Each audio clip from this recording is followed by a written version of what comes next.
YSR Congress party నాయకులు మాజీ ఎండీసీసీబీ chairman Kamireddy Satyanarayana రెడ్డికి కోర్టు బెయిల్ మంజూరు కావడంతో ఆయన విడుదలయ్యారు. ఈ సందర్భంగా ఉమ్మడి నెల్లూరు జిల్లా వైఎస్ఆర్సీపీ అధ్యక్షులు మాజీ మంత్రి కాకాని గోవర్ధన్ రెడ్డి, సూర్యాపేట మాజీ ఎమ్మెల్యే కిలివేటి సంజీవయ్యలు జైలు వద్దకు వెళ్లి సత్యనారాయణ రెడ్డిని పరామర్శించి సంఘీభావాన్ని తెలిపారు. అనంతరం నిర్వహించిన కక్ష సాధింపు చర్యలు ప్రజాస్వామ్య వ్యవస్థకు మంచివి కావని పేర్కొన్నారు. వ్యక్తిగత రాజకీయ ద్వేషాలతో తప్పుడు కేసులు నమోదు చేసి ప్రజలకు సేవ చేస్తున్న వారిని ఇబ్బందులకు గురిచేయడం సమంజసం కాదన్నారు. ప్రజాస్వామ్యంలో రాజకీయాలు ప్రజల అభివృద్ధికి, సంక్షేమం, సామాజిక పురోగతి కోసం ఉండాలని, కక్ష సాధింపు ధోరణులు రాష్ట్ర అభివృద్ధికి ఆటంకంగా మారతాయని అన్నారు.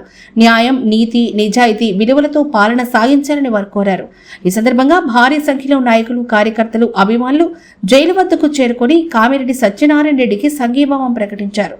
న్యాయం గెలిచిందని, ప్రజాస్వామ్య విలువలు పరిరక్షించబడాలని ఆకాంక్షించారు.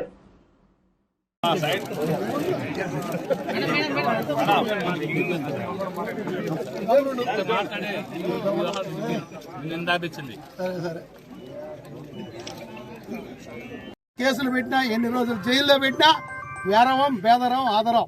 దీన్ని ఈ 3 ప్రశ్నలకి మీరు ఇసుకరి ఇచ్చి మీకు ఇచ్చింది ఎక్కడ, మీరు ఎత్తింది ఎక్కడ, మీకు ఇచ్చిన కాలం అయిపోయింది, కాల పరిమితి అయిపోయిన తర్వాత మీకు ఇచ్చే హక్కు ఎక్కడి నుంచి వచ్చింది, మేము అడిగినామని మా మీద అక్రమ కేసులు పెట్టారు, ఆ కేసులో బెయిల్ వచ్చింది, మళ్ళా పీటీ వారెంట్ పెట్టారు, వీటన్నిటి గురించి మేము మాట్లాడదలుచుకోవాలి.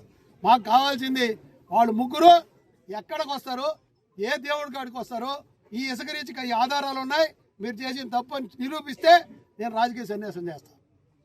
మీరు నిరూపించలేకపోతే అక్కడ వేదిక మీదనే మీరేం చెప్తారో చూస్తాను. దీనికి నేను ఖచ్చితంగా సవాల్ ఎదురుతున్నా.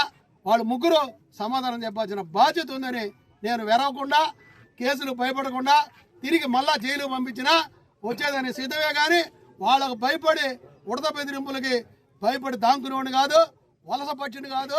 అధికారం ఉంటే ఒక రకంగా, అధికారం లేకపోతే ఒక రకంగా. అధికారం ఉంటే సంజీవయ్య గారు మీరు బాగా చేయాలా, అధికారం ఉంటే గోవర్ధన్ గారు మీరు బాగా చేయాలా, జయార్దన్ గారు మీరు బాగా చేయాలా.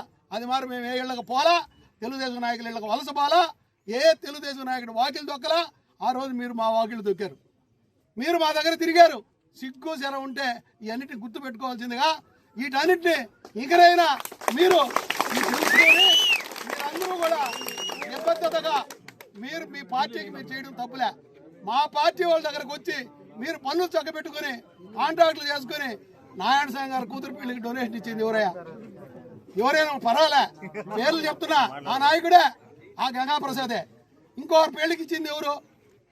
వైఎస్ఆర్ కాంగ్రెస్ పార్టీ నాయకుల్ని డబ్బుతో లోపరుచుకొని నువ్వు మా మీద యుద్ధం చేస్తున్నావు. ఇది జగన్మోహన్ రెడ్డి గారి దృష్టికి తీసుకెళ్తా. ఖచ్చితంగా అతని మీద కౌంటర్ ఈ 4 కాన్స్టిట్యున్సీల్లో స్టార్ట్ అవ్వాలా. ఖచ్చితంగా గూడూరు, సూలూరుపేట, వెంకటగిరి, సత్యవేడులో నీ మీద యుద్ధం ప్రకటించడం ఖాయం, పోరాటం ఖాయం. ఎన్ని రోజులు జైలు పంపించినా వేరవం, బేదరం, ఆదరం. ఈరోజు ఆయన కలవడానికి ఆయన విడుదలైతే ఇంతమంది వచ్చారంటే అది సత్యనారాయణ రెడ్డి పట్ల ప్రజలకు ఉన్నటువంటి ప్రేమ, అభిమానానికి నిదర్శనం అని చెప్పి సందర్భంగా నేను మనవి చేస్తున్నాను. కాబట్టి మేము భయపడం. నన్ను దాదాపుగా 86 రోజులు జైల్లో పెట్టినా, సత్యనారాయణ రెడ్డి గారిని సుమారు 100 రోజులు జైల్లో పెట్టినా మేమెవరం కూడా ఈ అరెస్టులకి, జైలుకి భయపడేటువంటి వ్యక్తులం కాదు. కాకపోతే కోర్టు కొన్ని నియమ నిబంధనలు విధించింది కాబట్టి వాటిని అనుసరించి మాట్లాడతాం తప్ప వాటిని మించి మాట్లాడడం. ఈ రాష్ట్రంలో రెడ్ బుక్ రాజ్యాంగం రాజ్యమేలుతుంది. అందులో భాగంగా ఎవరైతే ఈ ప్రభుత్వాన్ని ప్రశ్నిస్తారో, ఎవరైతే ఎక్కువగా మాట్లాడతారో, ఎవరైతే వైఎస్ఆర్ కాంగ్రెస్ పార్టీ విధానాల పట్ల, వైఎస్ఆర్ కాంగ్రెస్ పార్టీ పట్ల ఎవరైతే విధేయతగా ఉంటారో వాళ్ళని ఏదో ఒక విధంగా టార్గెట్ చేయాలనేటువంటి ఒక దుర్మార్గమైనటువంటి లక్ష్యంతో, దుర్మార్గమైనటువంటి కుట్రలతో ఇటువంటి కార్యక్రమాలకు పాల్పడుతున్నారు. కాబట్టి ఇది నిజంగా మూటికి ముమ్మాటికి ఆయన్ని జైల్లో పెట్టడం అనేటువంటిది అది అన్యాయం, అరాచకం, అక్రమం. కాబట్టి చంద్రబాబు నాయుడు ప్రభుత్వానికి నేను చెబుతున్నా, రాబోయేటువంటి రోజుల్లో చంద్రబాబు నాయుడిని గద్దె దించడానికి ఇవన్నీ కూడా కారణాలు కాబోతున్నాయని చెప్పి సందర్భంగా తెలియజేస్తున్నాను.